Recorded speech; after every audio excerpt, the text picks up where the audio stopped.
Welcome to the Global Medical Device Podcast, where today's brightest minds in the medical device industry go to get their most useful and actionable insider knowledge direct from some of the world's leading medical device experts and companies.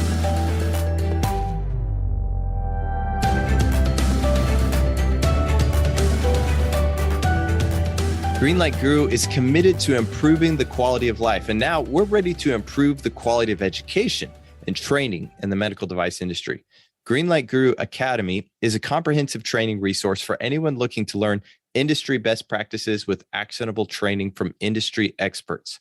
You'll get on-demand courses that allow you to move at your own pace on topics related to quality and regulatory, product development, design controls, risk management, doc control. Honestly, it's too many to fit into a short ad. So if you're ready to level up your medical device education, visit greenlight.guru/academy today. Hello, and welcome to the Global Medical Device Podcast. This is the founder at Greenlight Guru, Jon Speer. And joining me on this, well, it's a pretty significant occasion, and I'll give you some more details about that here in a few moments. But recurring guest and good friend of mine, Mike Drues with Vascular Sciences. So Mike, welcome to the Global Medical Device Podcast. Thank you, John. Always a pleasure to be here. It's a little bittersweet moment. You and I were chatting just briefly right before we hit the record button. You know, this will be my last podcast with Greenlight Guru. As of December the 31st, I am moving on to explore other adventures. I don't really know what those are going to be just yet. You've finally gotten sick and tired of hanging out with this wackadoodle Drues character, and you're moving on to bigger and better things. Well, I don't know. I mean, maybe Mike Drues will be part of those future adventures to be determined, so stay tuned. But with that being said, and I chatted with Mike the other day, like, let's do kind of a best of or a culmination, or, put a nice wrapper on this relationship that he and I have had over the past 7.5, 8 years, something like that. And, I did a little bit of digging into some of the details. Did you know that Mike Drues and I have recorded, I think, if I counted correctly, 107 episodes on the Global Medical Device Podcast? Amazing, John. And putting that number into perspective, I always try to give somebody a basis of comparison for statistics like this. If you do a little bit of arithmetic, if you assume most of our podcasts were between 40 and 45 minutes each, that means that we had between 70 and 80 hours of podcasts. Or if you convert that to days, you and I have talked to each other for more than 3 full 24-hour days. Can you imagine, John, if you and I sat down and talked directly for 3 days plus as a marathon? I think we could actually do it. I think it would be fun. Yeah, I think I could actually imagine that. I mean, I of course, sleep is a little important, but it's been a great relationship. And, kind of looking back and through the archives, if you will, our first episode we recorded was back in April of 2015. And during those days of the Global Medical Device Podcast, actually, even before that first episode, a couple of us at Greenlight were just kind of sitting around talking about different ideas and brainstorming about some things. And someone, I don't remember who, suggested, "Hey, what do you guys think about doing a podcast?" So, sure, let's do it. And I went back and listened to that first episode. That was a little rough. I'd like to say we've refined our approach and delivery a great deal from then till now. But we were, in many ways, John, not to toot our own horn here, but we were pioneers because, close to a decade ago, podcasts were not nearly as common as they are today. Well, not just but in our industry, pretty much unheard of. I mean, there were a few podcast episodes here and there over the years, but nothing with the recurring frequency that we managed to keep up with the Global Medical Device Podcast. So yeah, I totally. And can you imagine from the perspective of a normal person, not too regulatory and quality geeks like us, doing this for so long, and most importantly, having such a following? I give our audience all of the credit because they seem to continue to listen to us. I don't always know why, but they seem to do it. Well, I mean, that's the great point. I mean, it's because of all of you, continuing to tune in and listen. If you didn't do so, there would be no purpose or meaning or reason for us to continue to do this over the years. So thank you all for continuing to tune in. And of course, hopefully you continue to tune in to Global Medical Device Podcast episodes that do not feature Jon and Mike. There's still quite a few out there, so check that out. I know Etienne Nichols has been doing a fantastic job carrying that torch further. So keep up on the listening and spreading the word. So, one of the couple other things that I jotted down, we actually added video to our podcast back about a year and a half ago. So I think that was a nice addition. I mean, it's always great to see your face, Mike, when we're chatting one-on-one, and our geographic locations make that a little bit difficult to do that in the same room at the same time. So the video has been a nice addition, at least from my perspective. Well, I appreciate your kind words, Jon, as I just reminded one of my customers earlier today in a video conference, my son, who is actually in broadcast journalism, he tells me I have a face for radio. But on a more serious note, FDA did announce their new policy just about a month ago regarding quote unquote in-person meetings. And one of the things that they said was you have to have your videos turned on. Well, long story short, Jon, I just did a pre-sub with FDA just last week. This was several weeks after this new policy came out, and several of the reviewers had their videos turned off. And when I said, "Are you familiar with this new policy?" They said, "Yeah, that new policy is optional." So it's like, sorry, I choked on my water. Oh, well. Welcome to my world. Yeah, well. But I'm old-fashioned in the sense that, kind of like you, I like to see people when I'm talking to them, not just for personal reasons, but because so much of communication is nonverbal. Nonverbal, yeah, 100%. I mean, I know a lot of statistics are made up, but I think I heard once like something like 80% of communication is nonverbal. So and I wouldn't be surprised, Jon, if you hadn't heard that from me, because this is one of our many recurring themes that you and I have talked about over the last 107 episodes. Absolutely. So, yeah. The other thing, and some folks may not realize sort of how you and I came to meet one another. I think that's always a great story. And if you're curious to listen to a more in-depth conversation about that, I think we talked about that in episode number 161, sort of the genesis of Mike Drues and Jon Speer. But I'll give you the recap. This was early days of Greenlight Guru, and I had, of course, been in the industry for quite a bit before that, Mike, as well. And I was consuming all this content, articles, information that's being published through the various channels and outlets and things. And I came across an article that, as I read it at the time, I'm like, oh my goodness, this is I don't agree with all these points of view. And heresy.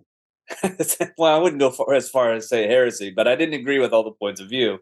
So I, fired up my computer. I wrote I guess an editorial or op-ed piece in response to that. And, the person who wrote the original article reached out to me and said, "Hey, let's get on a call." Well, that person was Mike Drues. And, I think especially in this day and age, what I appreciated about that moment, Mike, is we didn't see eye to eye on everything. In fact, over the years, if you've been a listener to the podcast, we share more in common probably than we don't. But there are some things that, we don't agree with, or we're not 100% on the same page about.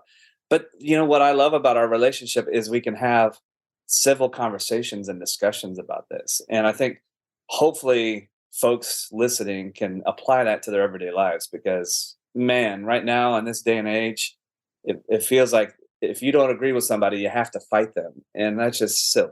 That's just really silly. So, Jon, thank you for reminding everybody of that story. Just for the benefit of our audience that are not familiar with it, add just a tiny bit more color to that. And I do suggest listening to that episode that Jon just highlighted a moment ago, where we go into more detail. But as I recall, Jon, the essence of my column that you responded to was on the design controls. Yeah. And as a matter of record, I don't think there's anybody that knows more about the design controls than you do.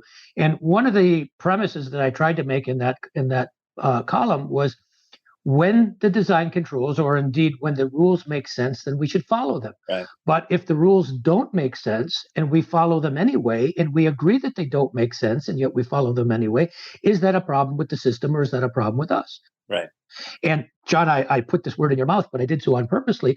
Many people, and I think you illustrated this a moment ago, you viewed this as heresy. Don't follow. This guy saying, "Don't follow the rules," And so I reached out to Jon, and to his credit, we had a discussion, and it turned out that although, as Jon said, we didn't agree on every single thing, we agree on lots of things, and that's what sort of, led to almost 10 years later and 107 episodes later, not to mention how many webinars and everything else, joint presentations at conferences and so on. So yeah, I think that's an interesting story. And it's another of the many recurring themes that you and I have talked about over the years, at least from my perspective. When the rules make sense, follow them. But when they don't make sense, should we follow them? No, I don't think we should, but many companies do. Or should we work with the FDA and try to figure out a way that does make sense? Absolutely. I mean, I can remember my mindset as a medical device professional at that point in time, just prior to meeting with you, and probably even a few months after we became friends and talked on a frequent basis.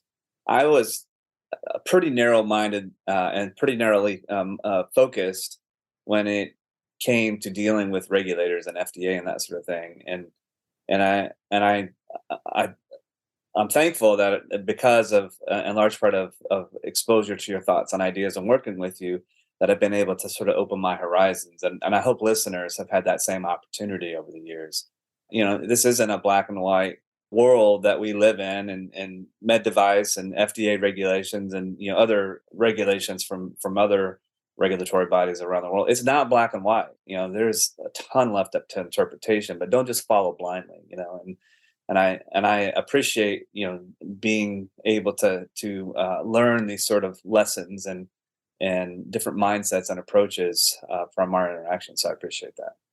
Absolutely. And, I would say that nothing in the regulatory or the quality world is black and white. There's an infinite number of shades of gray. And in my opinion, it's in those shades of gray that are really the advantages for us, because we can interpret, to use the proper word, interpret the regulation in the way that we think is appropriate given our circumstances, given our goals, our technology, our risks, and so on and so on.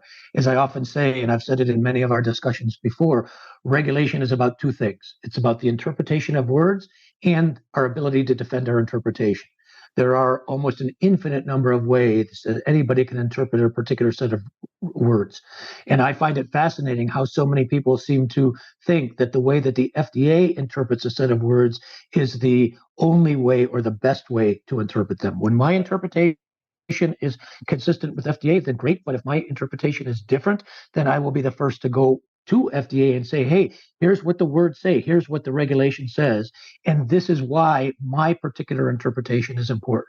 In my opinion, Jon, that's exactly the way this game is supposed to be played. Because as I'm sure many in our audience remember, coming from a medical background, and I used to teach med school back in the day, I use a lot of medical metaphors. The adage, Jon, the surgery went perfectly, but the patient died anyway. Well, the regulatory equivalent, you've heard it many times before, the regulatory equivalent, we followed the regulation perfectly. That is, we did all that FDA or Health Canada, whoever asked us to do. We did all that FDA asked us to do, and yet the patient died anyway. Yeah. Unfortunately, these things happen more frequently than some people would like to admit. Yeah, absolutely. So as Mike and I prepared for our discussion today, one of the things that we talked about doing is sort of a synopsis or a summary, if you will, of sort of some themes and maybe some of our favorite moments over the years in doing the Global Medical Device podcast, as well as Mike mentioned, numerous webinars and other speaking engagements. And so I have a list of a few of my favorite podcasts that we've done with one another. And I know Mike's got a few themes that he's identified as, reflecting back over the years. So maybe I'll start and just dive in and I'll talk about one of my favorite episodes that we did together. And then I'll throw it to you and we can kind of go play a little game of medical device regulatory quality nerd ping pong or whatever. So.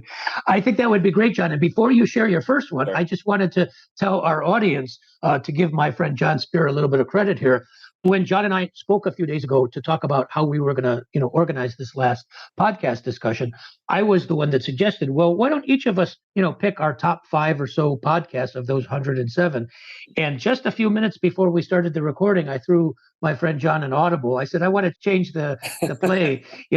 You come up with your top 5 podcasts, and I'll come up with my top 5 recurring themes or lessons to be learned, because it was very difficult, probably impossible for me to identify my top 5 favorite podcasts, because it's kind of like asking me what is my favorite regulatory pathway to market, 510K, HDE, PMA. I like all of them for different reasons. It's kind of like asking a parent to choose their favorite child, right? So I think this is going to be an interesting and hopefully a fun discussion, Jon. Why don't you start it out? Yeah, sure. And I think as I describe each of my 5 favorite episodes, there is a theme for sure, but let's just dive in. So my first one on my list was one we recorded relatively recently. It was episode 291. It's called Developing a Regulatory Strategy. And folks, all the links that I mentioned to different episodes, we'll be sure to hopefully get those into the show notes so you can easily click those and go right to them without having to search. But episode 291, Developing a Regulatory Strategy. And this was far from the first time that Mike and I spoke about the importance of a regulatory strategy. I picked this one in particular because I think there was an amount of clarity, at least for me, in this topic. I think, prior to meeting Mike, I was big on thinking that I was a strategic person, especially when it came to regulatory. And in fact, I can probably pull up a handful of examples of documents that I created back in the day that I titled, quote, regulatory strategy documents. And basically, when I look at those documents, they just alliterated or enumerated the different pathways that I was going to choose, whether it was 510K or, a tech file in the EU or whatever the case may be. And I think this is a really, really important topic for med device professionals to understand, is your submission is not your strategy. So that's why I chose that particular one. And again, that's, for me, looking back over the 107 episodes, we probably talked about the variations of this topic easily a handful of times. So what about you? What was one of the themes that you picked up from the conversation? So my corresponding theme to your regulatory strategy podcast reference there is my poker metaphor. Yeah. Because like you, Jon, I get frustrated when I ask people, what is your regulatory strategy? And they say 510K. That's not a strategy. That's an end goal, but that's not a strategy in how you get there. As you've heard me characterize many, many times, Jon, I characterize the entire relationship between the company and the FDA as a poker game in every sense of the word, talking about strategy.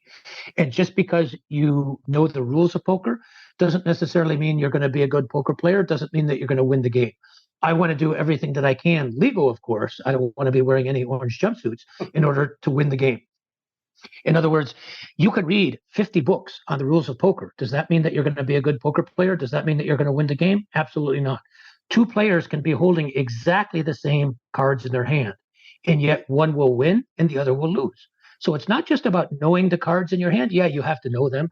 But as the song goes, you have to know when to hold them and when to fold them and, blah, blah, blah. So this is the equivalent, substantially equivalent, perhaps, Jon, to your, pickup on one of your favorite topics of podcast discussion is regulatory strategy. That's my lesson to be learned from that. All right. Let's move right along. So my next podcast that I picked out is episode 86. And the title of this episode is FDA Plans to Modernize 510K. The reason I picked this one out is, I think 510K has been around, I think it's 1976 when that came out, if I recall. Correct me if I'm wrong, Mike, but No, that's correct. And I think if the story I heard about the 510K process is accurate, it was never intended to be a mechanism or a pathway that was permanent, but yet, pretty much probably 90+% of medical device professionals are younger than the 510K provision, of 1976. It's been around for a long period of time. And I'm not saying it's timeless per se, but the topic of 510K reform has been consistent pretty much throughout my entire career. And I think it's interesting that from time to time, we'll get a new guidance or a new spin or a new take from FDA on a variation of a 510K or a quote new type of 510K and whatnot. But all in all, a 510K that continues to be the workhorse of the med device industry, at least when you're bringing products to the market in the FDA. So while there's talk of reform, it seems like that's something that's probably is going to stick around for quite some time. Well, I would agree, John. There's been a lot of talk of reform and talk for nearly a half a century since, in fact, the 510K was created in 1976. And by the way, John, you made reference to something that I think a lot of our listeners may not be aware of, and that is one of the former FDA commissioners, David Kessler, who was one of my former bosses years ago, who was commissioner at FDA for most of the decade of the 90s. He said very famously or infamously that the 510K pathway provision was meant to be an exception rather than the rule. Exception rather than the rule when it was originally created in 1976. And fast forward to now 2022, almost 2023, as you and your audience know, John, now it's become the rule rather than the exception. Right. So it was never intended to be that way. And so my sort of corresponding lesson to be learned is a little bit more broad than that. And that is, don't just simply focus on the letter of the law. In other words, what does the regulation say in the literal sense? Try to focus and understand and apply the spirit of the law, the philosophy of the law. So many times I see companies, both on the regulatory side as well as on the quality side, they get in trouble because they're focusing on the letter of the law, but not on the spirit of the law. And remember, as I alluded to a few minutes ago, John, that famous adage, the surgery went perfectly, but the patient died anyway. Well, the regulatory or the quality equivalent is we followed the regulation perfectly. That is, we did all that FDA asked us to do, and yet the patient died anyway. And in terms of wrapping up the theme on the 510K, the only significant change to the 510K really in the last few years anyway, and if you want to consider this to be a significant change, I'll leave that up to our audience to decide, is the formation of what's called the Safety and Performance, or SP 510K, which in my opinion, John, is really nothing new. It's substantially equivalent, pun intended, to the abbreviated 510K, which has been around for a very, very long time, about almost 25 years now. But those are some of the things that I would remind the audience to keep in when they talk about changing of the 510K or any regulation in general. Yeah, absolutely. Just one other thought about, sort of that topic in general. I mean, back when we recorded that episode, I should have looked at or written down the date. I don't remember, but episode 86 tells me it was probably, 5 years ago or so. I recall in that moment in time, it seemed like, there was a lot of pressure or political pressure. I don't remember what was entirely going on at the world at that time, but FDA, it seemed as though there was some knee-jerk response from FDA, like they had to be part of the narrative, and so things didn't spin out of control. So, and I think that's an interesting thing. I mean, sort of a side point we can riff on here for a moment if you'd like, but in the time that you and I have been doing this, I've seen the FDA be much more engaging and much more interactive than maybe they did in the 10 or 20 years prior to that, and I think that's a good thing for us in industry too. Well, in terms of politics, John, I think you said it politely. I'll go a little more. I don't think there was anything except politics. Yeah. I think that politics was largely, if not completely, the driving factor for the formation of this quote unquote new 510K pathway. And when I say politics here, it's the competition, the friendly competition, if you will, between the U.S. and the EU, and which products come onto the market first, and so on and so on. And as an aside note, John, it's not one of the recurring themes that I identified in advance, but it's one that I'm thinking about now. It's amazing to me how many people they try to separate regulation from politics, because to me that makes absolutely no sense. Where does the regulation come from? It comes from the politicians, right? So to separate the regulation and politics doesn't make sense. That's not necessarily a bad thing, right? It's not a criticism, but it's a reality. So why shouldn't people just say, you know what, regulation, just like most things, there is a political component to it. I don't think I don't know why people are hesitant to go that far, but That's my 2 bits, John. By the way, I think you and I will never have a career in politics because we've got too much of an established history. There's too many podcasts floating around out there that somebody could use to our disadvantage. Well, maybe we'll find a chunk of land somewhere where we can establish our own sovereignty or something. But anyway, or where they don't have internet access, one or the other. Well, for sure. All right. So my next podcast that I wanted to chat a little bit about was episode 101.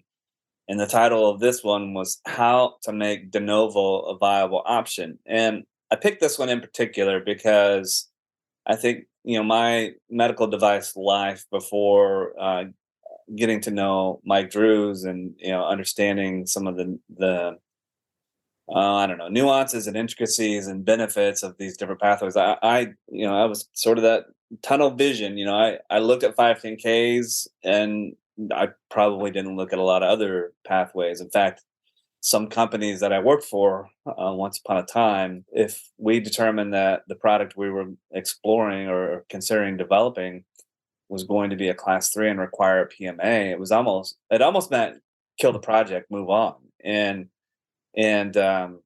I think that's a short-sighted way of looking at things. And specific to De Novo, I remember quite a few years ago, I was doing some work with a startup company, and their product, they pursued a De Novo pathway for the product. And at that point in time, or in the history of the De Novo provision, it was kind of a kiss of death for them. I mean, their submission went into a black hole. I mean, I can't remember how long it took, and there was very little dialogue or communication with the FDA. They were sort of stuck, right? And I think that's sort of what De Novo used to be once upon a time, not that long ago. But I've been encouraged through my conversations with Mike over the years that, folks should really look at De Novo as a very viable and progressive type of submission pathway. Don't look at it as a negative. So I know FDA and folks like Mike Drues have really helped that De Novo pathway become more popular than it used to be. So anyway, I wanted to highlight that because I think it's important for folks. This is a way to be new and refreshing and exciting versus just being a me too. I agree, John. Thank you for highlighting that podcast. And I think, to be fair to us, we've done several podcasts on the De Novo, either directly or indirectly. And in fact, for our audience, I did one of the many webinars that I've done for Greenlight over the years. One of my most popular webinars, in fact, was a webinar specifically on the De Novo. So if this is something that you're interested in or want to know more about, I would encourage you to check out those resources. But that brings me to my next recurring theme, John, along those lines, and that is know what all of your options are. Not just the most common one. I mentioned earlier, usually the first question that I ask to new customers is, what's your regulatory strategy? And more often than not, they'll tell me 510K. And as we talked about a moment ago, that's not a regulatory strategy. And then the second question I usually ask them is, well, why 510K? And a surprising number of times, John, they'll say, Mike, did I have another option? So you need to know what all of your options are, and not to go too much into detail on the De Novo, because as we've said, there's a lot of other resources that John and I have put out there specifically on the De Novo, but there are some very significant advantages, including competitive advantages of the De Novo over the 510K. The 510K, without a doubt, is the workhorse here in the medical device industry in the United States. No question about it. The question is, why is it the workhorse? A lot of people think it's because it's the only way or the best way. Not necessarily. The metaphor that I like to use, John, and you've heard me use this before, McDonald's is one of the most successful restaurants in the world. Right. Is it because they make a good hamburger? Not so much. Just because a lot of people go to McDonald's doesn't mean that it's a good restaurant. Just because a lot of people use the 510K doesn't necessarily mean it's your best or certainly your only pathway to market. So know what all of your different options are, not just in the class 2 or below universe, 510K or De Novo, but the HDE, the PMA, the CDE, the custom device exemption, the emergency use authorization. I did another of my most popular webinars for Greenlight was on the pathways to market.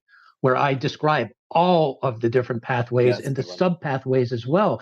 And if you look at all of those different options, Jon, the number of ways that we have to get medical devices onto the market here in the United States is north of 20, depending on how you count, between 20 and 30 different pathways with all of the different options and the sub options. So you have to know all of your different options. Otherwise, quite frankly, how can you decide which option is best for you in your particular circumstances?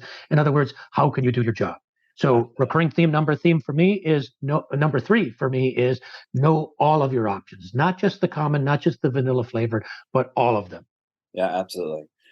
So the next podcast I wanted to highlight was episode number 234. And this one was called Setting the Record Straight on Usability and Human Factors. And as Mike mentioned about the de novo topic, I mean, it wasn't the only time he and I spoke about that. Well, episode 234 was not the only time Mike and I talked about usability and human factors. But I wanted to highlight this one because, it's not really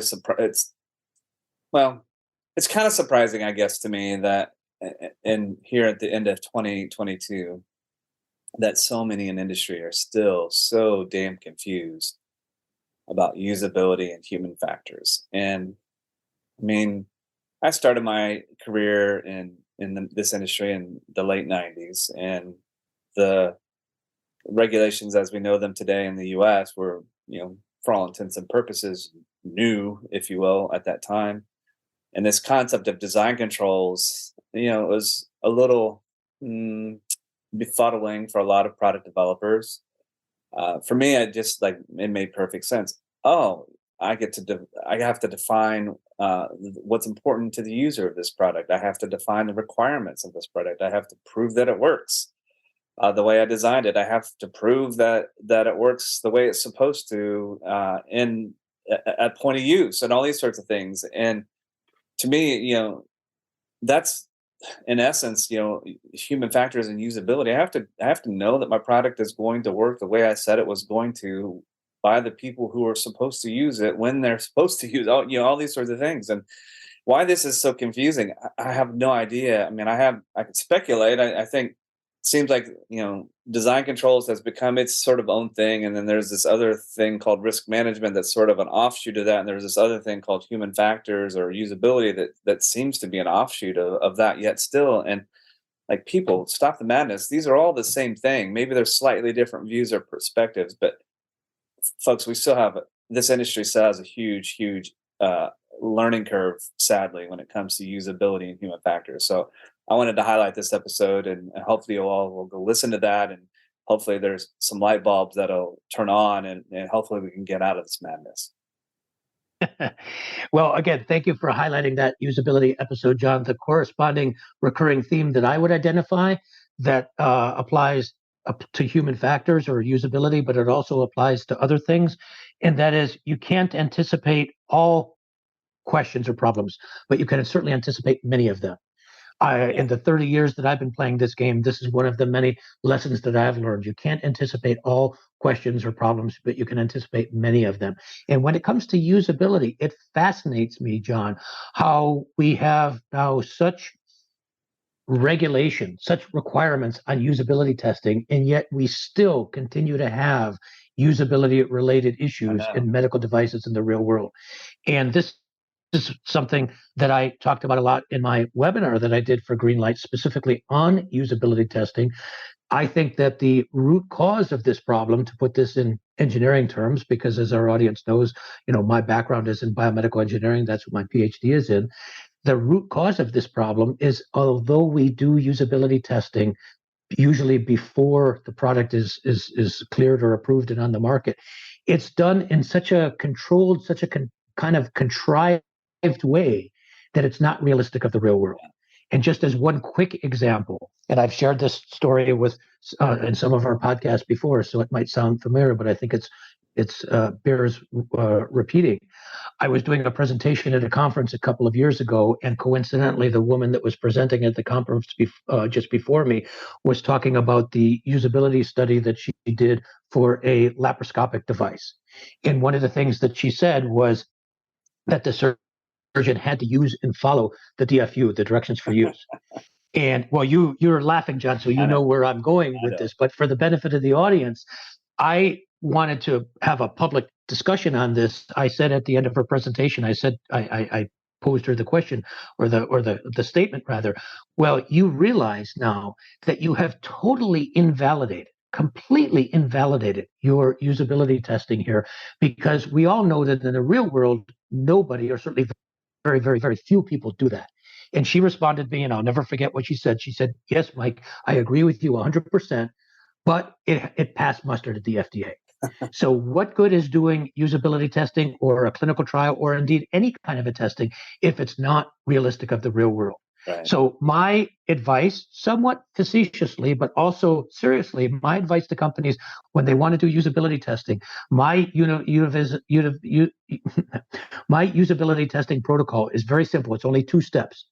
Give your device to the user, to the surgeon, physician, nurse, patient, whoever's going to use it. Give it to the user, and then, as my wife would say, step 2, you can stop talking now. Yeah. And just simply observe what they do with it. And if they take your DFU out of the box and throw it right into the trash, then you note that down. Now, as you know, Jon, in the real world, no company is ever going to want to do a usability study like that for all the obvious reasons. But it begs the question, what good is doing testing if it's not realistic of what we do in the 100%. Something to think about. I mean, and continuing on that topic for a little bit, I think it's not that deep, to be honest. I mean, I mean, it's important. Don't mishear me, but I think we complicate this topic way, way too much. I mean, if we followed your 2-step protocol, that's pretty simple, Jon. You have to wonder, how many things would we learn? What would we learn from that if we just handed it to somebody and then shut up, and just watched? I don't know. I think we would learn a lot. I think we would learn a ton. Absolutely. All right. So we're, as they say, rounding third and maybe working our way toward home a little bit. So my last podcast that I highlighted for today's conversation was episode number 140. And this was recorded back in April of 2020. And it was on the emergency use authorization. And 2 things that I wanted to highlight about that. I'll confess, prior to that period of time, I don't think I ever heard of or was aware of an EUA, what that was, and that sort of thing. Granted, it's would not surprise me, Jon. As a matter of fact, that was commonplace for most people in the medical device industry at that time. In the drug and the biologic world, people did have experience with the EUA for some of the other infectious disease pandemics, but not in the medical device world. Yeah. The other thing that I'm a little bit proud of, throughout the years that Mike and I have the topics we've discussed, and this is a pretty good example of that, is, we were one of the first. We were some of the first people to talk about this topic, and this was April of 2020. I mean, I know specifically, like our offices. We shut our offices down in person. I think it was March the 13th, 2020. So just a couple weeks later, you and I published a podcast on this particular topic, and we talked about it a few times after that as well. But I think that we were sort of blazing a path. I think we were trying to help educate and inform folks of and teach them what EUA is and how this could be beneficial to some of the things that they're working on, and at the same time be beneficial to helping address some of the needs in the pandemic. So anyway, that was my final podcast that I wanted to highlight. And I'm extremely proud of the fact, as you just pointed out, Jon, that with regard to the emergency use authorization, but with regard to other examples as well, you and I are among the first, or in some cases, the very first people to start talking about these things. As a matter of fact, we did not only that podcast, Jon, but at that same time, I did a full webinar for Greenlight, a detailed analysis, a presentation of the emergency use authorization. One of my frustrations with a lot of folks today that do podcasts and webinars is they're not telling me anything that hasn't been around for quite a long time. And when you put yourself out there as the first or one of the first to talk about something, that sets you apart from the crowd. We are, in that regard, Jon, I don't mean to be arrogant here, but I think we should take credit. We are sheep. We are not shepherds. We're, in large ways leading the flock. We're not, following along like everybody else. And fast forward to today with regard to the EUA, many of the things that I said, not just in that podcast, Jon, but in the webinar that I did for Greenlight on the EUA, many of those things were adopted by the FDA almost 3 years later in their final guidances as we transition to the post-COVID world. Yeah. Right. So I think you and I should both be very proud of that. And to wrap this up, Jon, my final recurring theme, kind of along the lines of the EUA, is communication with the FDA. As you and I have talked about so many times before, there's no bigger fan of communication with the FDA than me. I will communicate with the FDA far more frequently than any regulation will require me to do. But remember my big caveat, Jon. This is one of my regulatory mantras, and that is tell, don't ask, lead, don't follow. Yeah. As you and many in our audience know, in addition to consulting for companies, I also work as a consultant for the FDA as well as Health Canada. So I see a lot of these issues from both sides. It never ceases to amaze me, Jon, how many people I see come into FDA's door and literally ask FDA, what do I do? How do I bring this product onto the market? Will you tell me, is it a 510K or a de novo? Will you tell me, do I need to do a clinical trial? Yeah. It amazes me how many people do this, and I think this is terrible strategy, Jon, for a whole bunch of reasons. First of all, it's not FDA's job to tell us what to do. It's our job to figure out what to do and then to go to the FDA and sell it to them. And the other reason why I think it's terrible strategy, Jon, is because you're opening up a Pandora's box and you have no idea what you're going to get in return. If you ask that, and some of you might be thinking this is a hypothetical, but it's not. I see it all the time. If you ask FDA, do I need to do a clinical trial? What do you think they're going to say? Of course you have to do a clinical trial, and we want to see 10 million people. You know? Right. I mean, so de-risk your submission and your product for them, and that so exactly correct. So on one hand, communicate with the FDA, but on the other hand, tell, don't ask, lead, don't follow. In other words, go into the FDA very, very confidently and say, look, here's my device. This is what it does. This is how it works. This is the mechanism of action. This is the testing that we're going to do on it. And this is the testing that we're not going to do on it and why. We're going to bring it onto the market as a 510K, and here are the reasons why, or as a de novo, and here's the reasons why. We're going to do a clinical trial, and here's the reasons why, or we're not going to do a clinical trial, and here's the reasons why. In other words, you lay all of your you lay all of your cards on the table. There's that poker metaphor. And then FDA says one of two things. They say, oh, great, Jon, that sounds terrific. We look forward to seeing your submission in a few months. Or they'll say, oh, hold on a second, Jon, we don't quite see it that way. And that's when the poker game begins. So communicate with the FDA, whether it's with an EUA or anything else. But remember that caveat: tell, don't ask, lead, don't follow. Yeah. Wow, Mike, I never thought that we would have, after that first episode that we did all those years ago, that you and I would have, personally recorded another 100+ episodes. It's been awesome, and I would say the same thing. As a matter of fact, if in hindsight, if somebody said you would have, you're going to record 100+ episodes, I would say, give me some of whatever it is you're smoking. You must be. Yeah, exactly. And here's the last thing, and perhaps the most important thing that I would like our audience to remember after our 100+ episodes and webinars and everything else together. Regulation aside, everything else aside, would you swallow the pill, or would you have the medical device used in yourself or a family member? At the end of the day, that's the most important thing. Probably the most common question I get from people, I get this question from people and companies every week, sometimes every single day. Companies say to me, Mike, you work with lots of different companies. You also work as a consultant for the FDA. If we came to the FDA with our new widget, what do you think FDA is going to want to see in terms of benchtop testing, animal testing, clinical testing, whatever? I say to them, look, understand why this is an important question and why you're asking me this question, but let's look at this in a different way. Let's completely remove FDA from the equation. Let's pretend that they do not exist. Sooner or later, a family member, a friend, perhaps your spouse, your child, yourself, or in my case, my 7-year-old grandson might be on the receiving end of your medical device.